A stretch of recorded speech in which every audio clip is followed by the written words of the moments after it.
Hello everybody, I just wanted to do a quick update video because as you may have noticed there's been a bit of a gap on the channel between videos. I think the last one I posted was about 6 weeks ago, I think. Yeah, something like that. I have like an informal target for myself where I try and get a video out every sort of 2 weeks or so. I rarely meet that, to be honest, but having some sort of target does sort of help. So I'm going to just talk a little bit about what I've been up to, what's coming up on the channel, and I'm going to finish on an anecdote about the Dark Crystal and Weta Workshop, which just blew my mind. So we'll get to that in a sec. But yeah, basically about a month ago I got hit with a bit of a creative block. I just sort of lost all interest in the projects I was working on and just didn't have any creative energy really to work on them. So I sort of found myself in a bit of a rut really and didn't know what to do with myself. But coincidentally I suddenly found myself getting really interested in Warhammer 40,000 again and just started painting miniatures like there was no tomorrow. Now this is something that I was into when I was young, and it really sort of kick-started me on this whole making thing that I'm into. But I hadn't touched it in about 20 years until recently, where some friends of mine who still play got me back into it basically.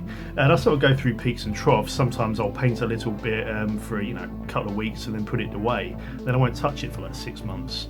But yeah, about a month ago I just got really into it and kept painting stuff. So I think I'll probably put a few pics and videos and things up as I talk, just so there's something to look at. As you can see, I've got a bit of a chaotic desk of miniatures, paints and sculptures, but this is kind of how most of my work areas look anyway. I mean, I don't really view this stuff as a bit of a waste of time or anything like that, because I'm often trying out new painting techniques, and these are all useful for me to try on actual projects. So I kind of view these as practice really for working on my own sorts of projects, because once you try it here you can just replicate it on the larger stuff. So I think all of this coincided with a bit of a difficult period at work actually. The day job sort of took over a little bit is basically what I'm saying, and I think that's why this has happened. And consequently I haven't actually done anything on the mech which I posted most recently. That hasn't been abandoned. I'm going to finish that, but the reason I haven't done anything is because the Steampunk Asylum, which I've attended in previous years, is coming up, and you may remember some of my projects from previous years. You can see here. Now that's coming up at the end of August, and it hasn't run for 2 or 3 years because of coronavirus. So this is really the first opportunity I've had to actually do a bit of cosplay, effectively do some costume work. So I've been working on a piece for that quite slowly, I have to say. I actually got hit by COVID myself, and that sort of knocked me out for a week or so. I always assumed I'd sort of had it during the pandemic and it hadn't really affected me, but yeah, this hit me for 6, so I guess maybe I hadn't had it previously after all.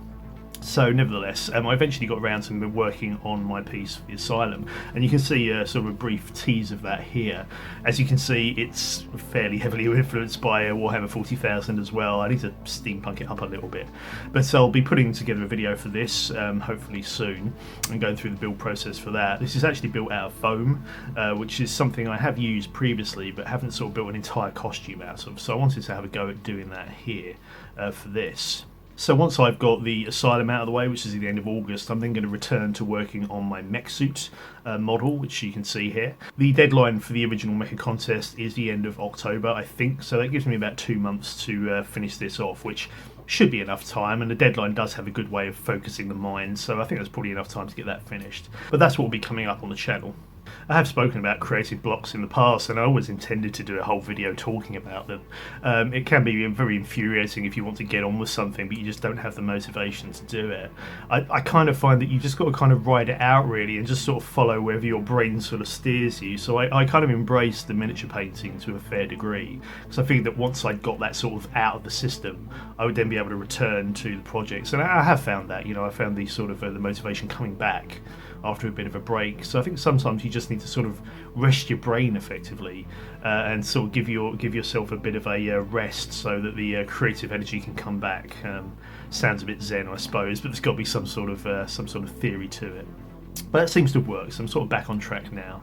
So that's what's going to be coming up on the channel, so thanks for sticking with it. If you were banking on a video coming out, they are coming just a little bit more slowly than they otherwise would be. So I said I'd finish on an anecdote about the Dark Crystal and Weta Workshop. So about a year ago now, I saw that they were advertising a statue of Skeksis, the Chamberlain, from the original Dark Crystal film and from the series. Now, my missus is a massive Dark Crystal fan, and Chamberlain's her favourite character. So I thought, right, I've got to pre-order this. Really, I can't not. She's not hugely into models like I am, but she does love them, and I've got her a few over the years. So Chamberlain seemed perfect. So I pre-ordered that. As you can see, this is a really nice statue. You know, the stuff Weta produces is really, really detailed and really impressive. So yeah, it's a really nice piece.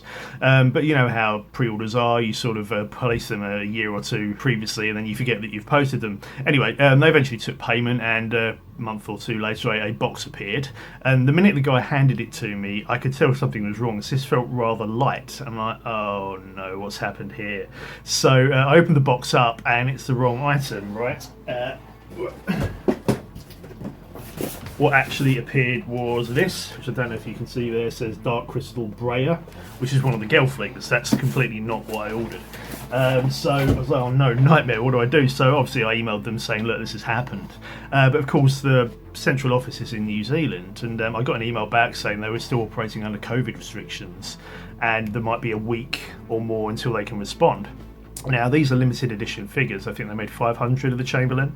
And so I was thinking, well, look, if these are all sold out, you know, the chances of getting one now this mistake's been made are perhaps slim. You know, I don't know how it works. So I wasn't quite sure what to do. I left it a few days and didn't get an email back. So I thought, well, you know, I can phone them, can't I? You know, I mean, they speak English. It's not like I have to translate or anything. They're on the other side of the planet, but I guess that's not going to be a problem. So I got like an international dialing package on my phone, and I checked what the time in New Zealand was, and I phoned them up. Now, I've never phoned internationally before, so I was sort of a little bit nervous, but it actually worked perfectly. I was quite surprised. You know, I'm phoning the other side of the planet, but the call went through as though I was phoning anyone in the UK. The chap answered, Weta Workshop, and I was like, oh, wow, that was amazing. So I expected, like, you know, a telephone system, you know, press 1 for this, press 2 for that, and so on. But anyway, I got talking to the guy straight away, and he's really helpful. So that was all okay. So, you know, a week or two later, I hadn't really heard much. So I thought, oh, I'll phone them back and I'll just double check how things are going. So I phoned back and just got an update on the order, and that was all fine. But then the guy at the end said, I was going to say, actually, the first time you phoned, I recognised your voice. And I was like, what? How have you recognised my voice? You know, you're in New Zealand, I'm in the UK, and I've just randomly phoned you. How is that possible? But he's gone, yeah, I checked your email address, and yeah, I watched your YouTube channel, which completely blew my mind. I was like, what? No way, what are the chances of that? But I suppose when you think about it, it sort of makes sense, right? You know, if you're into sculpture, if you're into monsters, you know, and you live in New Zealand, you might well go and seek out a job at Weta Workshop. And if you're into that sort of stuff, you might look online and watch videos of people making that sort of thing. So I suppose the pool of people who are into monsters and sculptures and robots and all this sort of stuff is, I guess, relatively small on a global scale. So it makes sense that they would work at Weta Workshop, but it still sort of seemed like a massive coincidence that the guy I just happened to randomly phone to check on an order I made happened to watch my YouTube channel. Anyway, just goes to show that this stuff goes out across the world, you know, and I have had emails from all manner of different places, you know, over the years. Comments on YouTube can come from anywhere, so it really is a global audience. So maybe I shouldn't have been surprised, but that just blew my mind. Anyway, just a little anecdote that I wanted to share, and obviously show you some cool pictures of Chamberlain. So that's it. More stuff will be coming soon, but for the time being, I'll leave it there. So thanks for watching, and I'll see you next time.